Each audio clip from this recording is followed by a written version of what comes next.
Baiklah, kami dari kelompok 1 akan mempresentasikan hasil diskusi kami tentang model komunikasi data.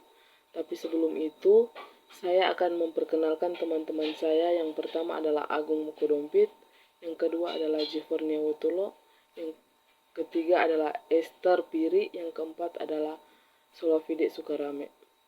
Ya, model komunikasi data. Sebelum kita masuk ke dalam model komunikasi data, kita harus mengetahui pengertian tentang komunikasi data itu sendiri.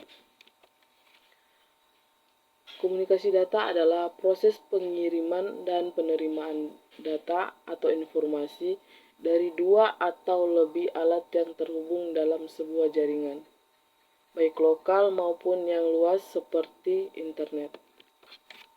Berikutnya, unsur-unsur dari komunikasi data.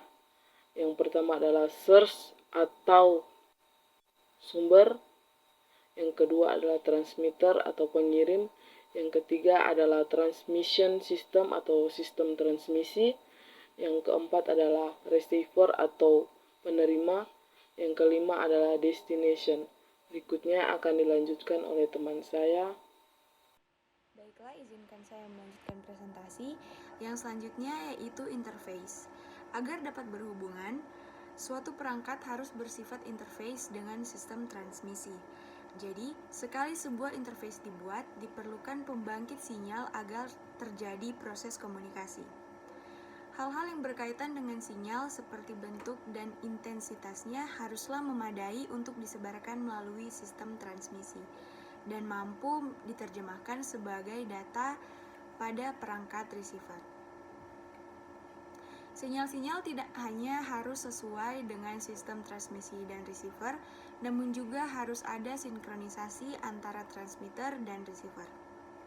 Di luar hal-hal dasar dalam memutuskan sifat dan timing sinyal, ada beberapa persyaratan yang harus dipenuhi agar terjadi komunikasi antara dua pihak, yaitu dalam hal exchange management.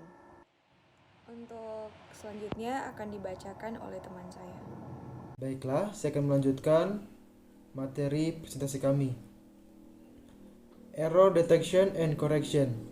Dalam keseluruhan sistem komunikasi, dimungkinkan terjadinya potensial error, di mana sinyal-sinyal transmisi mengalami pengerubahan pada tingkat-tingkat tertentu.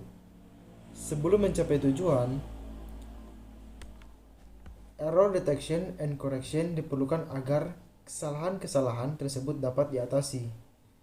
Hal ini biasanya terjadi pada sistem data processing. Ada dua konsep yang secara nyata berbeda namun masih berkaitan, yaitu pengamatan, addressing, and routing. Sistem transmisi juga harus memastikan bahwa sistem tujuan mampu menerima data, karena memang hanya sistem inilah satu-satunya yang boleh menerima data. Rute khusus untuk melewati jaringan ini juga harus ditentukan. Recovery adalah suatu konsep yang jelas-jelas berbeda dari error correction. Teknik recovery diperlukan bila pada saat proses pertukaran informasi, misalnya transfer file atau transaksi database, terjadi kegagalan di dalam sistem. Kemudian, message formatting berkaitan dengan kesepakatan dua pihak saat data dipindahkan atau ditransmisikan, seperti kode biner, binary code, atau karakter. Suatu fasilitas komunikasi data memang merupakan suatu sistem yang kompleks, yang tidak dapat berjalan sendiri. Dalam hal ini diperlukan kemampuan manajemen jaringan atau network management untuk membentuk atau menyusun sistem, memonitor status, bereaksi terhadap kegagalan atau overload, serta merencanakan secara cermat perkembangan selanjutnya. Sekian dari kelompok kami dan disampaikan terima kasih.